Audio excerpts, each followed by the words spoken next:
Hey, I'm Darlene and you're watching a rapid fire art tutorial. In this video, I want to show you my unique method for drawing a hyper-realistic eye from complete scratch. I'll walk you through step by step and give you all the details you'll need so you can follow along. Let's begin. These are the materials I'll be using. They'll be listed in detail down below. You don't need all of them. If you only have an HB pencil and a solid eraser, that's completely fine. Don't let the lack or difference in materials discourage you. I'm using a mechanical pencil with HB lead to start. If you want to use only one pencil for the whole thing, I'd recommend a 4B, because it's very flexible regarding the range of values it can easily reach. The first step is to draw a very light circle. I like to hover my hand over the paper and make circular motions. Once I'm confident with that motion, I'll lower my hand and draw the best circle that I can. If your first attempt at drawing a circle looks like an oval, don't even bother to erase it. Just draw additional lines around your oval until it slowly forms a more circular shape. If you're finding it really hard to get past this, just trace something circular and move on to the next step. The next step is to decide on the slope, or angle of the eye. It can be angled in this, or this direction, to varying degrees based on your liking. Use a straight edge to draw that line through your circle. It doesn't have to go straight through the center, but do try to keep it fairly close. The next thing we need to do is form the shape of the eye, starting first with the inner corner. For this eye, I'm going to draw a large corner on the left, right outside of the circle. You can kind of draw any unique shape you want, a triangle, a deep bowl shape, a droopy one, etc. Try to make it unique.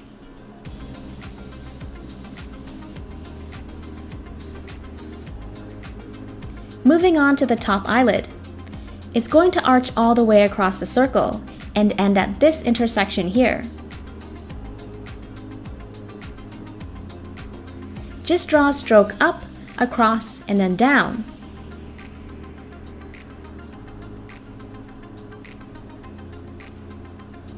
End your stroke at this point here.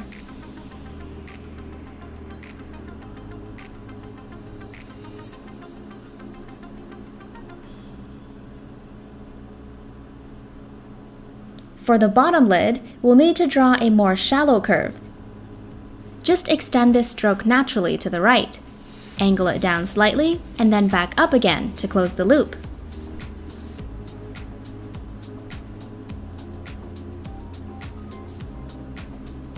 That completes the eye shape. But there's one more thing, and that's the upper eyelid crease. This crease forms when we open our eyes.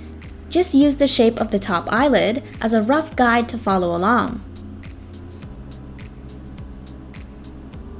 Starting at the edge of the circle, I'm going to draw a crease that stretches all the way to the right, ending above the straight line.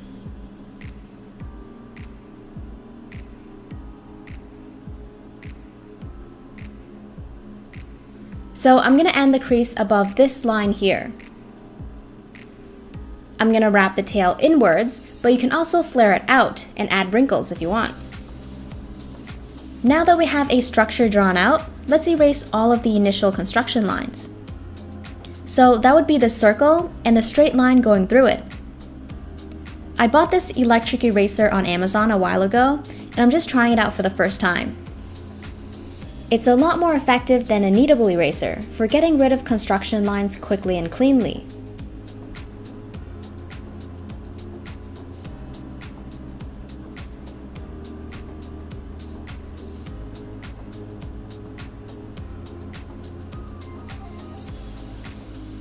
Time to draw some details in the eye. Where the inner corner of the eye opens up to the eyeball, draw a very faint, shallow curve to separate the two zones. I'm going to draw the iris next. For sizing, a good rule of thumb is for the iris to take up about 2/4 of the eye horizontally. For this measurement, I'm not including the inner corner of the eye.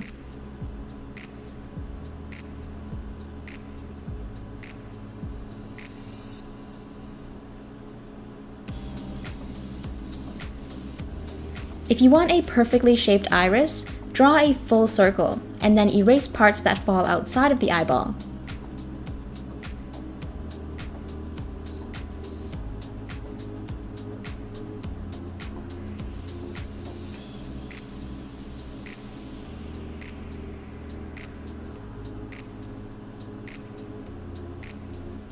Let me just erase the top part.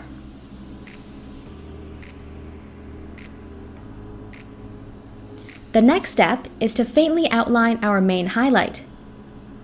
I'm going to draw a reflection from a rectangular light source, such as a light box or a rectangular window. You can choose any shape you want for this step: a circle, oval, or two rectangles on either side. You can really get creative here. Since the eyeball is a round surface, don't forget to skew the shape of the reflection so it wraps around the curvature of the eyeball. This will help give off the illusion of roundness. You can make your shape more unique by throwing in some obstacles as well. For example, a photographer's head blocking the bottom left corner of the light source. Let's draw the reflection now. You can draw yours anywhere, but I prefer to place it inside the iris for an intense contrast after all the shading is done.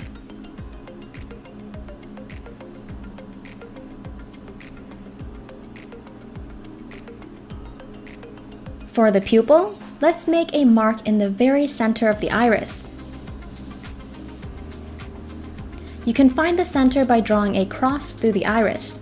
The intersection between the two lines is the middle. Around this dot, I'm going to draw the pupil. The size of the pupil depends on how much light is entering the eye. There are other factors as well, but let's keep this simple. The pupil regulates the amount of light entering the eye by changing its size. It will get wider in the dark and narrower when there's light. With that general bit of information, choose an appropriate size for your pupil while taking the environment of your drawing into consideration. Is your subject in a bright, dim, or dark room? I think this is a good size for mine. Before you shade the pupil, you can add a reflection inside or going through it. I'm just drawing a random wavy shape, and then I'm going to shade over it about 80%, so it's barely there, but it's still somewhat noticeable.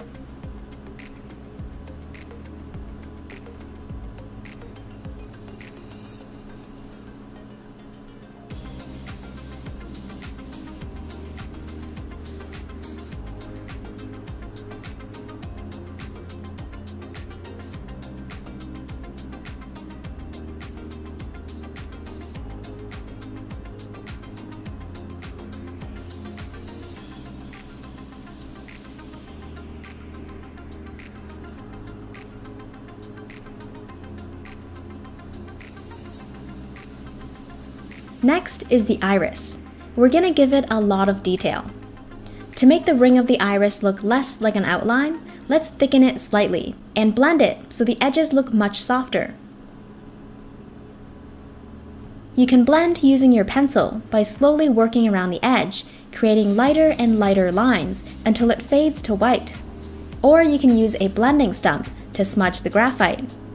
Light smudging will result in light marks. Do this all the way around.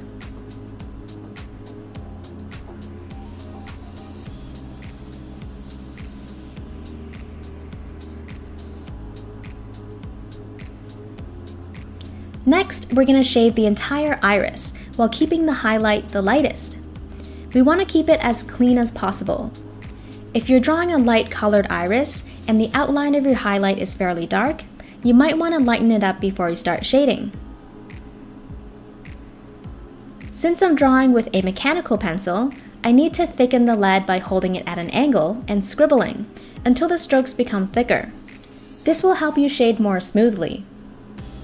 When you shade with a pointy or thin edge, it's going to look really scratchy. It'll be very difficult to shade smoothly. Remember that thick strokes are easier to blend. Also try to keep your strokes close together for a smoother texture. Just give the iris a light shade of gray for now. It doesn't have to match the iris ring. Okay, let's think about the lighting for a bit, and how that affects the eye and where we should add shadow.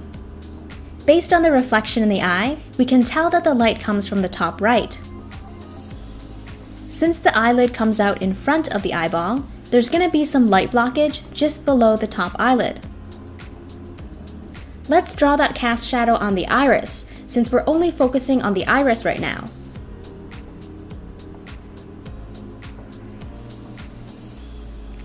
Make sure you lighten those pencil strokes as you work your way down, so that the edge of the shadow is soft.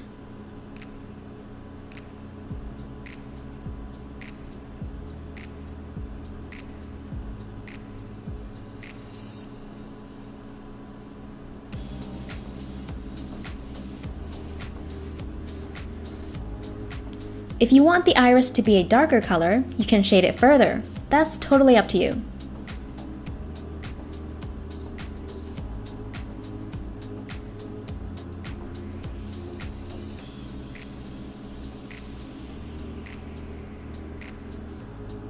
Again, if your highlight outline is darker than the iris color, you can lift a few layers of graphite away using a kneadable eraser so it's less obvious. Just roll your eraser to a fine tip and dab lightly. If you don't have a kneadable eraser, try to shade the iris just enough so that the outline is barely visible.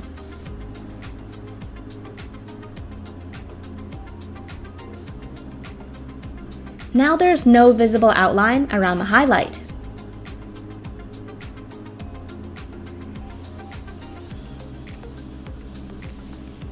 If you want, you can leave the iris like this.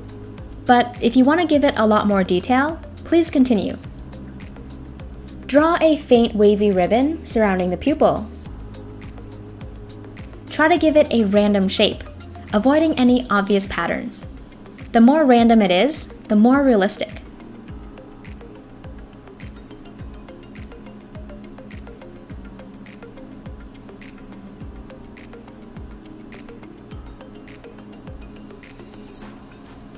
Alright, now let's add some spokes coming out from the center of the pupil.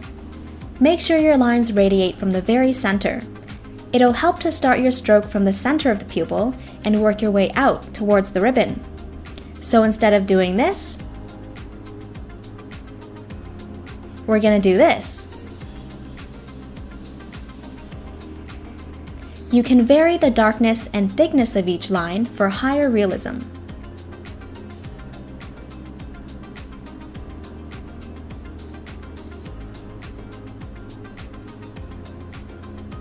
Imagine the lighter space between each of these spokes as a piece of thread.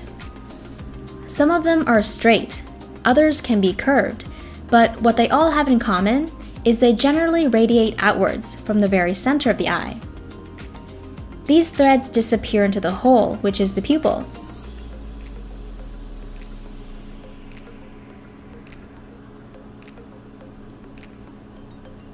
So where the spokes meet the convex areas of the ribbon, the curves that jut outwards, we're going to create some shadows that give this particular part of the iris more depth, making it appear deeper.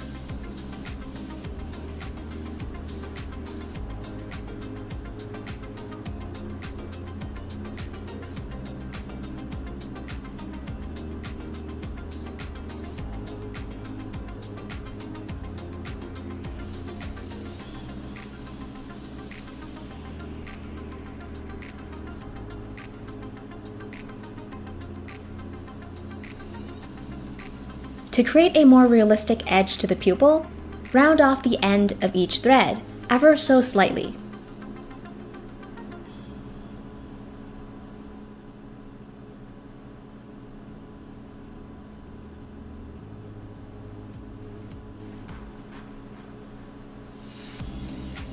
You can do this by drawing black triangles in between each thread.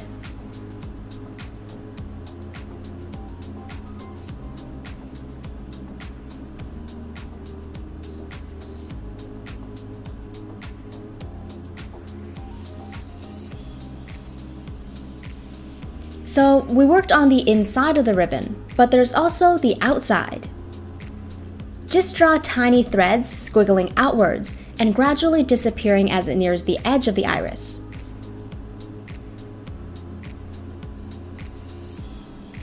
While you're doing this, make sure to keep a small distance from the ribbon and give it an even amount of thickness all the way around. Try to keep everything outside of the ribbon very subtle.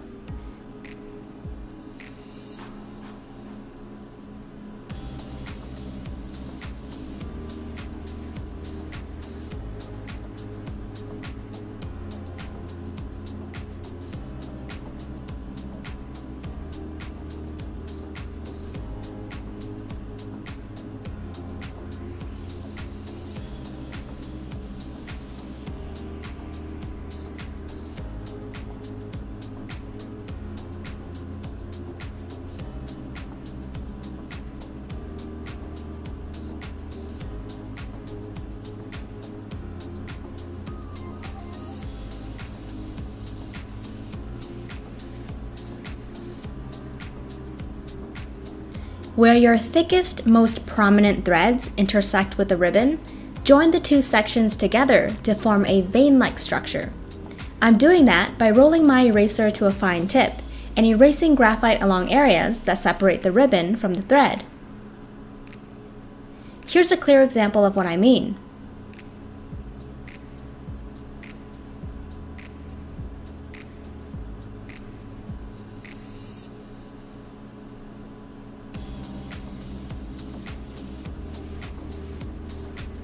Once all the threads are drawn, you can randomly darken the spaces in between to add depth to your iris.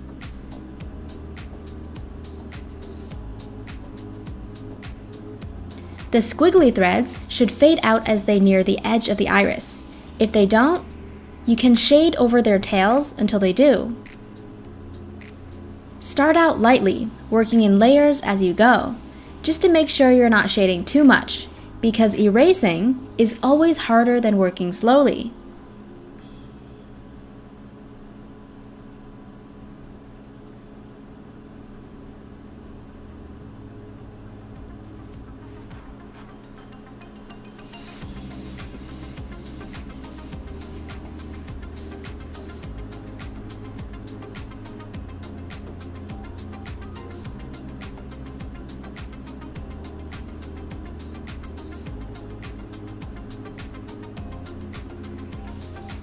If you're happy with your iris, move on to the next step. We're going to come back to this later to add more depth, but for now, let's finish the rest of the eye. The next step is to shade everything else in, starting inside the eye and then later, the skin. This inner corner has sort of a soft yet bumpy texture to it, so as you shade it, create a few bumps of different shapes and levels of protrusion.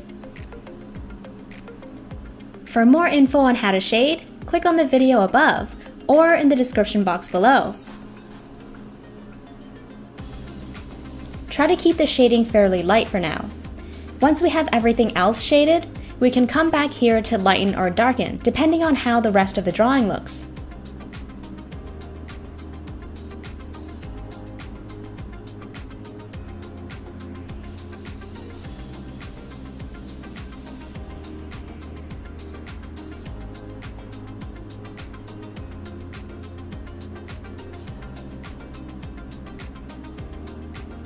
The eyeball looks very flat right now because it's a single shade of white.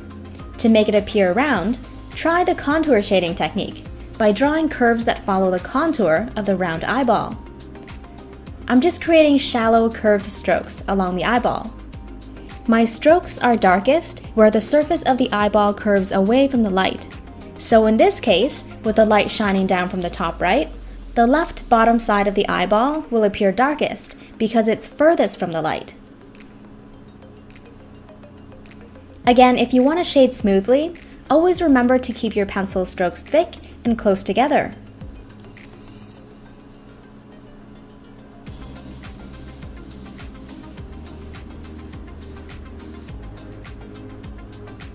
Surfaces that face the light directly will be the lightest.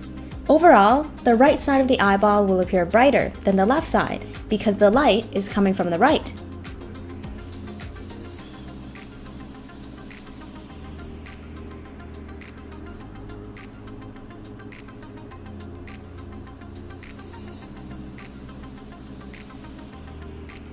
I'm also blending the edge of the iris out more.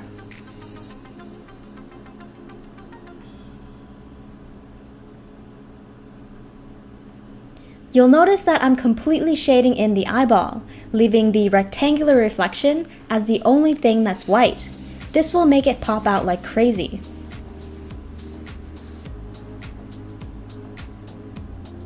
Always make sure your patterns of light and shadow are consistent by referring to your light source constantly and seeing if any shadows are missing or if light needs to be added.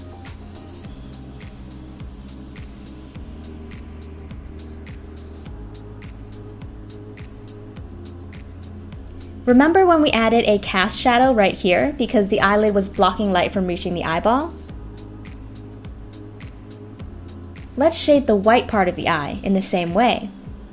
Just add a slightly darker shade of gray along the top.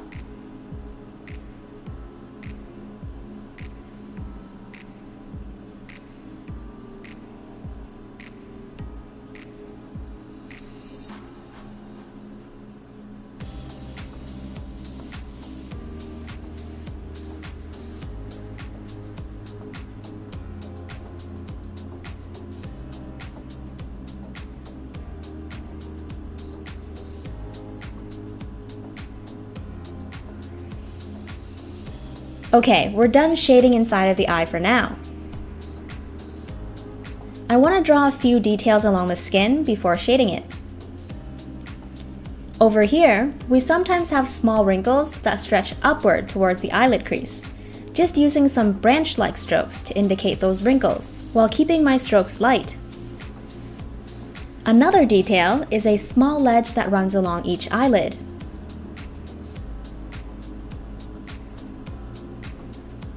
In real life, there are no lines to indicate the edge, just a slight difference in skin color. So when you draw this line, please keep it as faint as possible. The more the top eyelid comes down or closes, the less we'll see of the upper ledge. Let's use the contour shading technique to shade the skin. Just follow the shape of the eyelid or the crease and fill in the skin color slowly.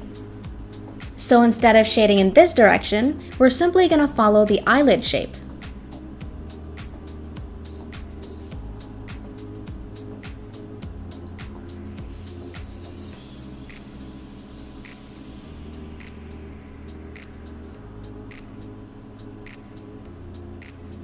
If the ledge outline starts to disappear, that's okay. You don't want it to be too obvious, but you also still need to see that it's there. It's going to help us later on when we draw the eyelashes.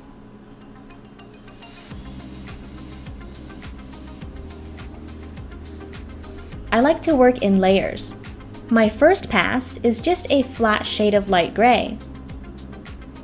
On the second pass, I'll add darker shadows along the crease.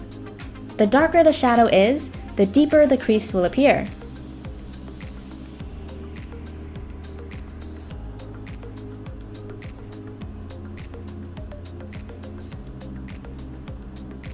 To stay consistent with patterns of light, I'm shading the right side lighter than the left because my light source comes from the top right side.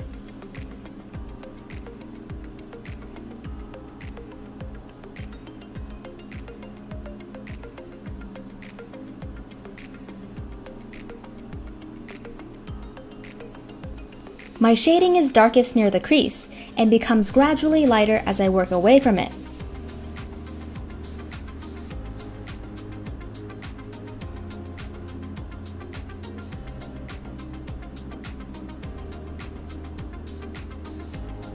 Same contour shading technique down here.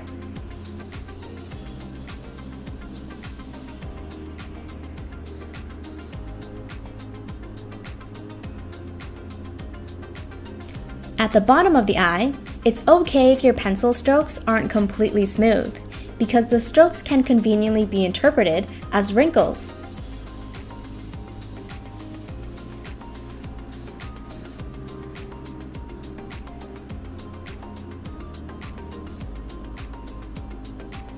Directly under the ledge, I'm going to shade the skin a little bit darker. This will make the bottom of the eye appear less flat.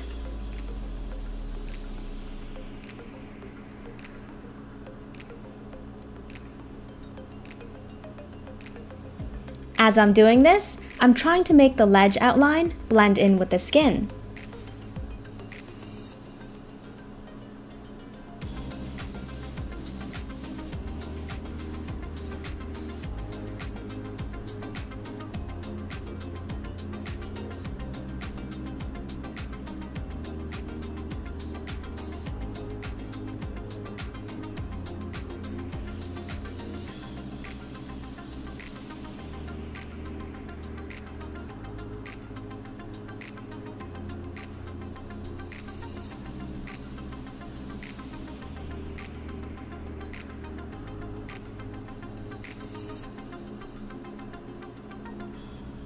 This part is optional, but I'm adding a few wrinkles under the eye, using strokes that are sort of disconnected. The darker the stroke, the deeper and more unrealistic it will appear.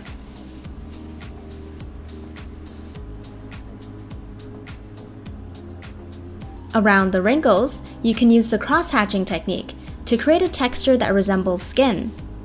Just draw subtle strokes that go in all sorts of directions.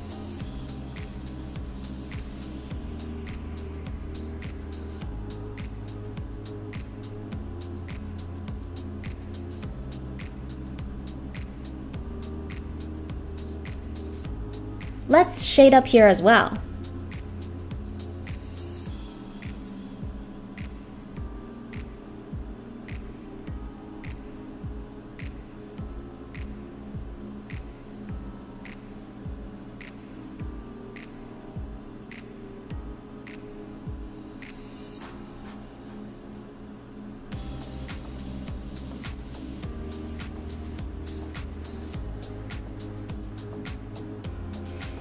And then along the crease, I'm darkening the graphite, making it gradually lighter as I move away from the dip. This will make it look like an actual crease, instead of just a line on the drawing.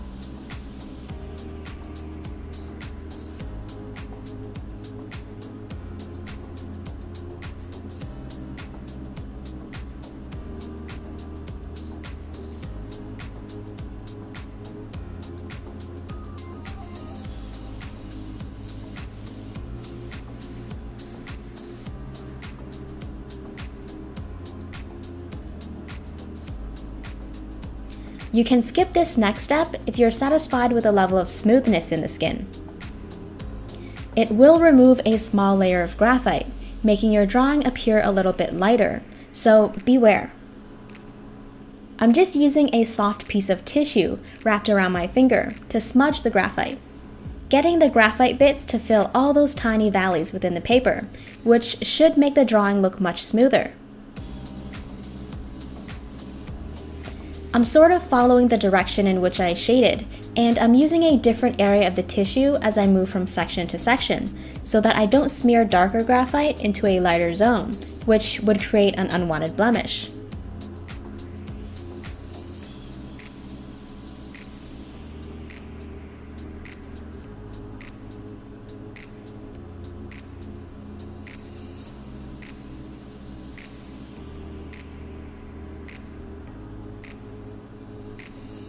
I'm also avoiding everything inside the iris because I don't want any of those details to be blurred and to keep that reflection clean. Again, as I mentioned, the drawing will appear a little bit lighter after you've done this. Here's what it looked like before I used the tissue paper and after. I'm just going to go back in and darken some areas again to bring back the level of depth that was lost. Again, I'm just shading dark areas darker because the tissue made it look lighter than I prefer. If you want to skip to the next step, navigate to the timestamp displayed on the screen.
Now the eye just doesn't look right without lashes, so let's draw those next.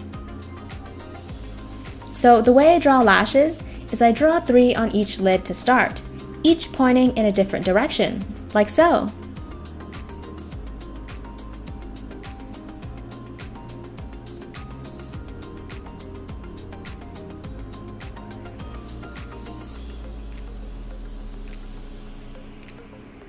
Once you have the 3 lashes drawn on each eyelid, the rest should be very simple to fill in.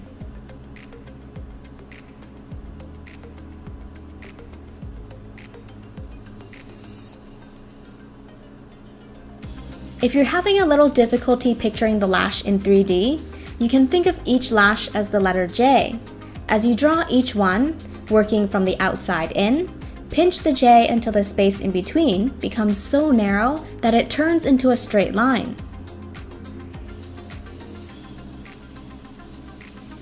Now, if you want to be safe and plan out the shape and position of each and every lash, you can do so by drawing them in very lightly, so they'll be easy to erase. This step is best done with the pointiest edge of a thin mechanical pencil. Mine is a 0.5 millimeter.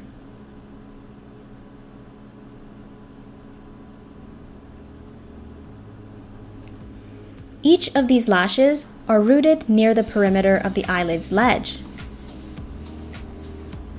Try to keep your lashes close to that, but avoid drawing them like a row of perfectly planted crops because these hairs grow in a more random fashion. Here's a clear example of what I mean.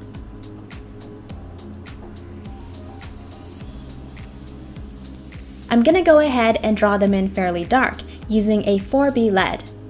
This will allow me to create darker strokes that don't require much downward pressure. If you want to draw lighter hairs, stick to an HB or harder pencil. When drawing lashes close together, you can make the ends meet, forming a triangle or a tent. Keep in mind that some randomness will look a lot more natural. Some lashes do grow in random directions, so it's good to toss in a few that deviate from the majority. So instead of drawing all the lashes in a boring, predictable pattern, create some randomness, like this example.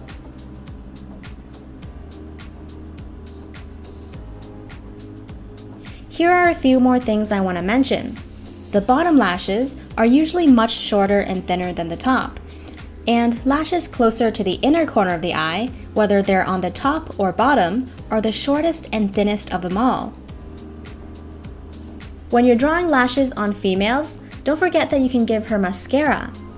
For anyone who isn't familiar with mascara, it's a thick black liquid that you can apply to your lashes to make them appear thicker and fuller. Now I know some of you like to watch the whole process, so I'm not going to cut this part short. If you want to go to the next step, please forward the video to the time indicated on the screen.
If some lashes are too long, you can easily shorten them by rolling your kneadable eraser to a very fine tip and dabbing the graphite away little by little.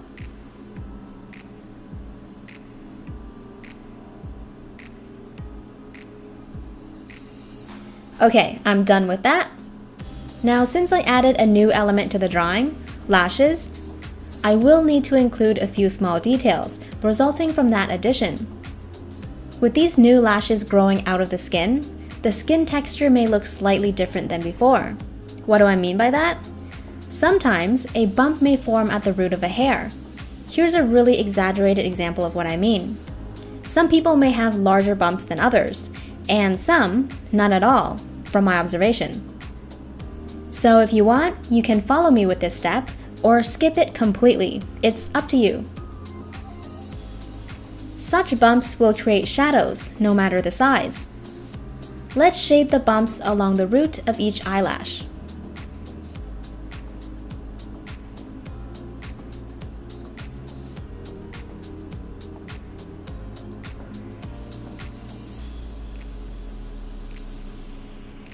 I'm doing a very light circular motion, like so.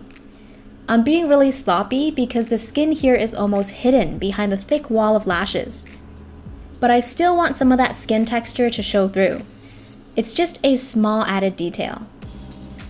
Alright, when we move on to the bottom lashes, the skin is much more visible because there are so few lashes.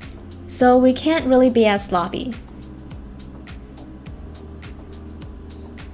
Let me draw another diagram, zooming in on the hair and skin bump. The light comes from above, so the shadow will be located at the base and underside of the bump. I'm shading in tiny circular motions for added texture. This diagram is also exaggerated. Let's draw more subtle shadows than that.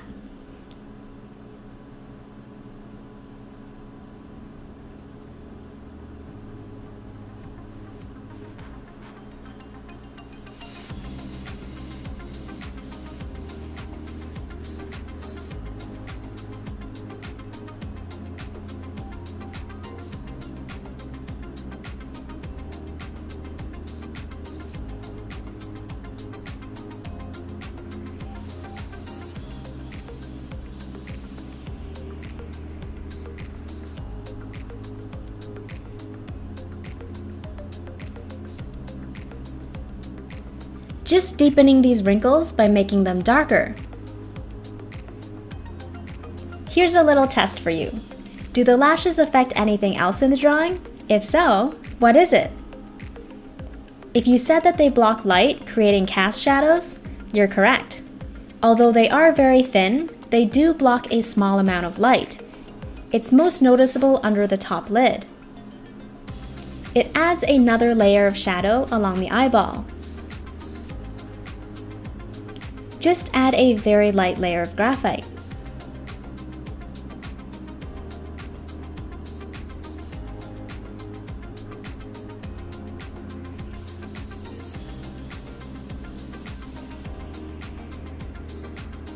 Since we're working around this area already, let's add a bunch of lash reflections at the top of the rectangular highlight.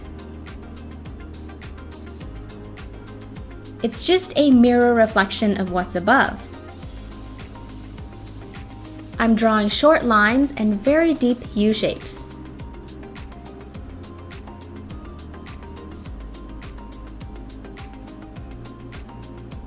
Hold on, let me add some darker shadows here. These are singled out cast shadows from the eyelashes above.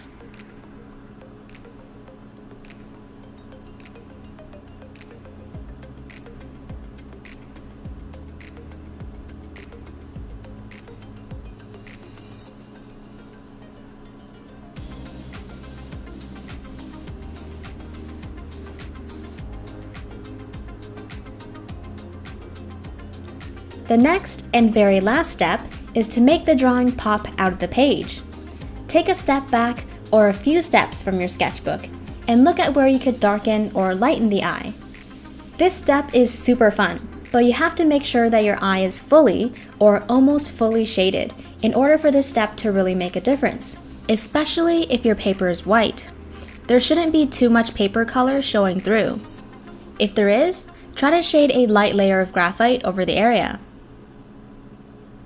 I'm still using the 4B lead. Just gonna go over the darkest areas and deepen those values further to create a higher contrast. In other words, I want to create a bigger difference between dark and light. Just going in and making dark areas darker than they were before. This gives the drawing more depth. If you're using an HB pencil for this, it might be difficult to create these dark values because the pencil is meant for lighter work. If your paper starts to become wrinkly due to all the friction, it's probably a good idea to leave it at that. I'm not going to narrate this because I'm just amplifying dark values, so if you want to skip to the next step, navigate to the timestamp displayed on the screen.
Once you're satisfied, use a white gel pen or correction fluid to add a bright white inside the eye to create that glassy look where the light is intensely reflected.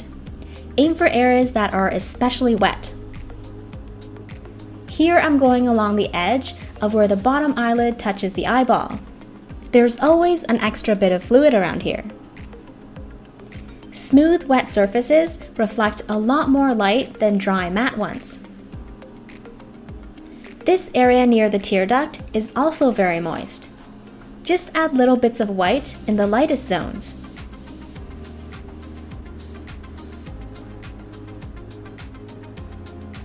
Just gonna use this gel to increase the size of the main highlight and clean up some of those eyelash reflections.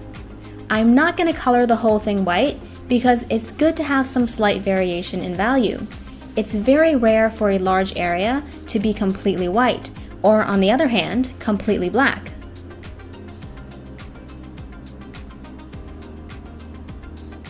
If you want to tone back some of the white gel or whiteout, you can always use your pencil to shade over it after it has dried.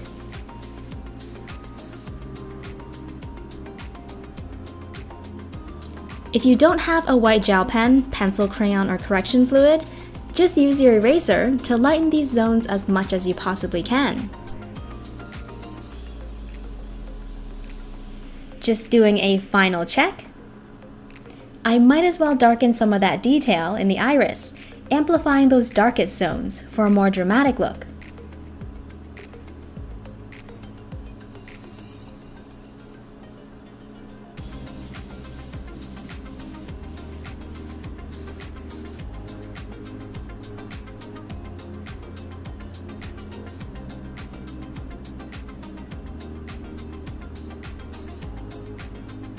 Let me show you the difference.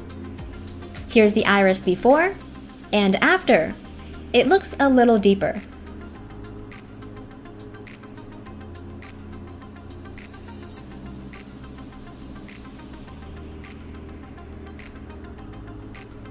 Now, if your eyeball doesn't look round enough, you can always darken the values some more until it takes on the right shape.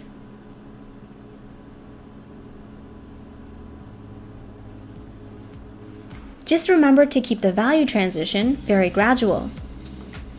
A hard edge, such as this, may break the illusion of a round surface. For more info on how to shade, click on the video above or in the description box below. Alright, I hope you guys enjoyed that and found it easy to follow.